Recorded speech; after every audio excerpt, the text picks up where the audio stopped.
Hey, Coach. Now that you've had a few games under your belt, first of all, the decision to move Baron Browning from from inside the box to outside the box, I guess, what did you see in him that made you feel comfortable in moving him to that position? And then also, how do you think he's performed in that role so far?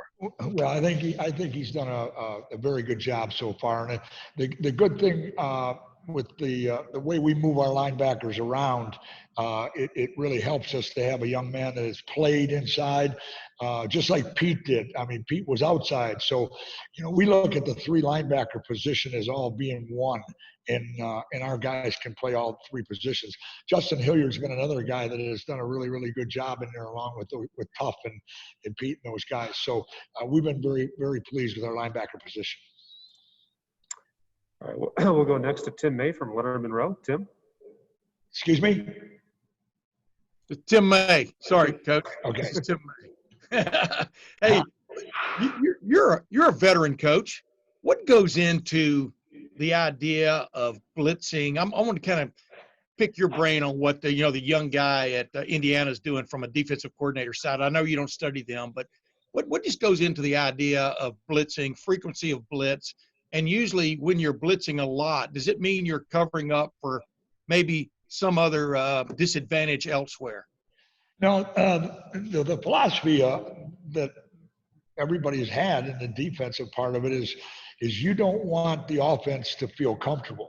And, when you say the word blitz, old days blitz used to be bringing 6 and 7 people. That's not the case anymore. What you want to do is you want to make sure that the offensive line isn't sure where and who they're supposed to block. So it may be bringing somebody, but it's still the same amount of people that are coming after the quarterback. And they've done a really good job of it. And that's always been a case where you want to make sure that the people you're playing against don't feel comfortable. Thanks, man. Yep. All righty, we'll go next to Tony Gerdeman from Buckeye Scoop. Tony. Greg, regarding Josh Proctor, what about him allows you to play him in so many different positions, and what are you guys getting out of him right now? What allows us to do that is you're dealing with a tremendous athlete. I mean, this guy can run, can hit, and a great young man, just like our whole group is. But the thing that Proctor brings to the table is this guy can really, really run. He's played a lot of football, and he's physical, and that allows you to play him at a lot of different places. Thank you. All right, next up we'll go to Steve Hellwagon, 247. Steve. Hey, Coach, how are you doing? Just wanted to ask you, looking at the champions list from the Rutgers game, I don't know, just how difficult is it for a defense to play its best football when some of the key veterans, guys like Browning, Werner, Garrett, Zach Harrison, didn't grade out as champions? And just what have the conversations been like the last 2 weeks to kind of get those guys' level of play back up where it needs to be, I guess? And not to pick on them, just in general. Stephen, you're right. And the thing that makes the Silver Bullets something special is that there's a bar, there's a level that you have to play at. And it doesn't matter who you're playing at, what you're doing. And they know it. The backers know. It's not, how many tackles did you make, how many this, how many that. It's did you play up to the level that is expected of you in that position. They happen to be very, very talented young men. And so the bar for them is a lot higher than a lot of other people. And the one thing I'm really proud of our staff for is we're very honest with our players, and our players appreciate that, and they understand that. And so, if you didn't make champion, then there's a reason why. Let's get that corrected, and then let's move on to the next week. And that's what we've done with our players. Yeah, and just looking at the second half, the last 2 weeks, Penn State and Rutgers both were able to accomplish quite a few things. In your mind, I know looking at the box score, you were playing backup players from the first series against Rutgers in the second half, and not to scapegoat it as that, but just in your mind, what was maybe a difference in the second half performance, both those games?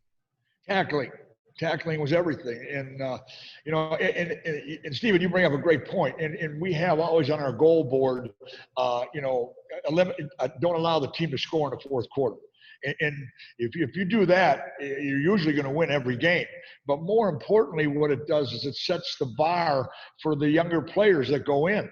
That when you're a younger player going in a game as a mop-up role, you've got to play at a level that is higher than you've played at, just to be able to be a Buckeye and to be in this defense. And we've got to get better at that. That's something we've talked about and we've worked on hard. Thanks. All righty, next up, we'll go to Austin Ward, Letterman Row. Austin. Greg, you've been around a lot of great pass rushers in your career. We've been sort of thinking that would come for Zach Harrison. He's got all those tools. What'll be the next step for him, as he breaks into that lineup more for you guys?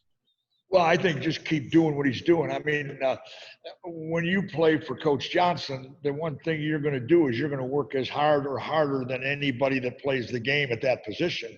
And you're going to be getting taught the technique better than anywhere else. So all he has to do is keep doing what he's doing.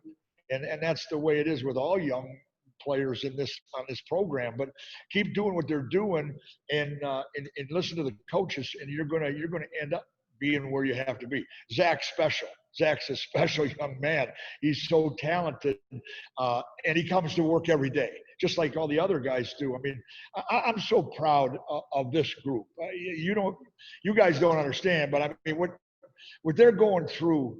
What they go through with this COVID and what they've gone through with possibly not playing a season for a while there, and for them to take care of themselves physically and do the things they've done and to work the way they've done, I don't know if I'll ever be around a group like this. I'm so proud of them.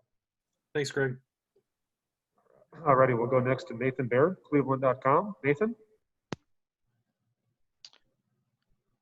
Hey, Greg. Similarly, Tuff Borland, I know he's someone that you guys have put a lot of trust in for a long time, but it seems like he's playing some of his best football this season. How would you sort of contrast how he's playing this year with what we saw from him last season? I agree 100%. And I've said that to him a number of times. Tuff is definitely playing the best football he's ever played. The thing you got to remember about Tuff, it's been 2 years now, I think, since he had that Achilles. I mean, you look at the guys in the NFL and the players that have had Achilles, and it's the same thing with Justin Hilliard. I mean, for these two guys to be playing the type of football they're playing right now, that's amazing. And it's a real credit to our training staff, and it's a real credit to our strength staff to get them back. And you're never going to be as good as you're supposed to be right away. But Tuff's been a guy that's worked on everything, and now I think he's right at the top of his game, and will continue to be there throughout the season. All right, we'll go next to Bill Rabinowitz from the Columbus Dispatch. Bill. Hi, Greg. When you look at Indiana, what are the biggest challenges they present to you? Well, I think Indiana is an outstanding team. It's the best team we've played so far. I really believe that, and I'm not saying it to talk. Trust me, you know me better than that. I don't do that. I watch them on film. This quarterback can put the ball where he wants to put it. They have very, very good wide receivers. I mean, they'll catch the football, and anytime you have a tight end like they have, that it goes right with their wide receivers. This is going to be a big challenge. This is an outstanding offensive football team, and it's one that we're looking forward to playing. In terms of your secondary, that's still the biggest question on your defense, I would think. How ready do you think they are for this challenge? Well, I think we're going to find out in this game. And the thing that I've been proud of, we probably have had the best week and a half of practice with our secondary and with the other positions on the team. But with our secondary, you can really watch them in practice. They seem like they're really, really coming together and really starting to get it. The thing that has to happen with secondary is you need a whole group of guys playing. You can't just be one guy out there. And that's what this group, I think, has done. They're really improving. All right. Thanks, Greg. Yep. All right, next we'll go to Dan Hope from 11 Warriors. Dan. Hey, Greg, you were asked before about some of the issues in the second half against Rutgers and, the backups for him there. How much concern do you have about the fact that because of his shorter season, there aren't as many opportunities to get those guys more playing experience? Well, Dan, you're exactly right. And that's why we played them when we do. I mean, there's a lot of times, and that's a big question for a coach. You're sitting there and the game is probably over, but you're not sure yet. But then at the same time, you need to get some of those younger guys some playing experience because you may need them next week.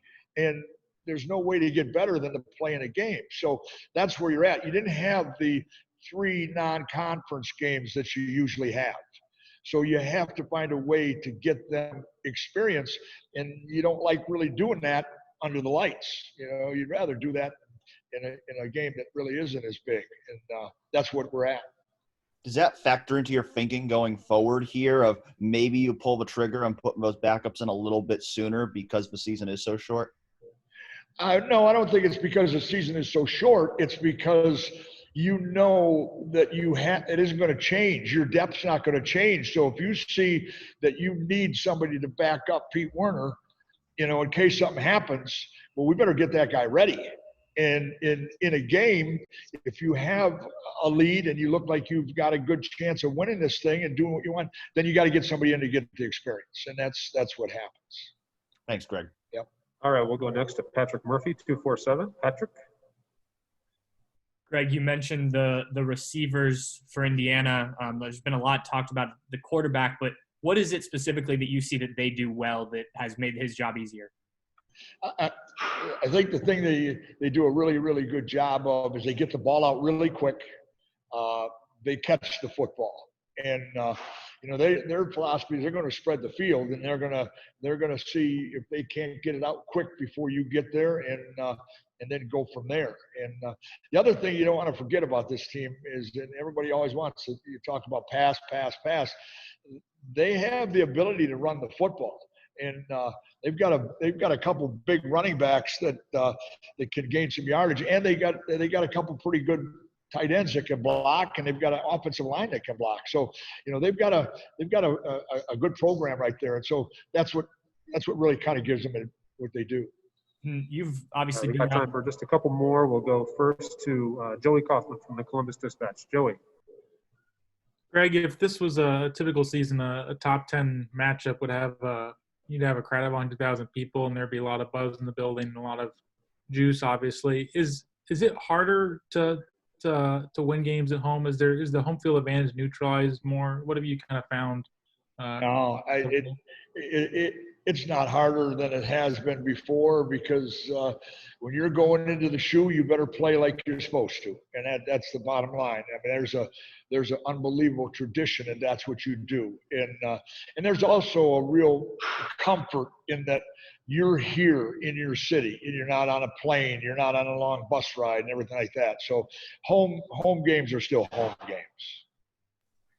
All righty, we've got time for two more. We'll go to Dave Biddle, 247. Dave. Hey, Greg. I want to ask you about some of the young linebackers. Dallas Gant seems to be flashing. Kind of, what do you see his future being the rest of the season? Maybe some of the other guys like Craig Young, Taraja Mitchell, some of those guys, Pope. Kind of, what do you foresee their roles being going forward? Yeah, the guys you're mentioning, you've got Cody Simon in that group. I mean, you got everybody you could mention right there. All of them show that they have the potential to be outstanding players, and just exactly what we talked about before, David. That's where you're at. You see them in practice. You see some of the good things they do in practice. Kay Pope and Craig Young and the whole group of them. Dallas, you mentioned Dallas, and Taraja Mitchell. I mean, all of them. I could keep going, and they show signs, but until you see them in a game, you really don't know. And when you're playing against your offense in practice, you're not hitting, you're thudding and everything like that. So that's why you try to get them in those games to give them a chance to play. Thank you. And the last question for Coach, we'll go to Brendan Gulick from Buckeyes Now on Sports Illustrated. Brendan. I'll tell you what, Mike, I'll let you have someone else have the last question, because I was specifically going to ask about the backup linebackers, and Coach just addressed that. So I'll let someone else go. All right, we'll go to Spencer Holbrook, Letterman Row. Spencer. Greg, everybody focuses a lot on the defensive ends, but the two defensive tackles that have really been playing well for you, what do you see from them? And have you been around a tandem of defensive tackles that have played as well as they are right now? Well, I don't know if I'll measure that, but I am going to tell you they're playing really, really well. I mean, that group of Garrett and Togai and that whole group of guys that are out there, they just roll through playing as hard as they can. And again, that's what you do when you play defensive line here. I mean, that's what you're expected to do. But the great thing, and again, Larry's done it again. I mean, you got a group of guys that are playing at a top level, and that's really important for us throughout the rest of this season. Coach Mattison, thank you very much.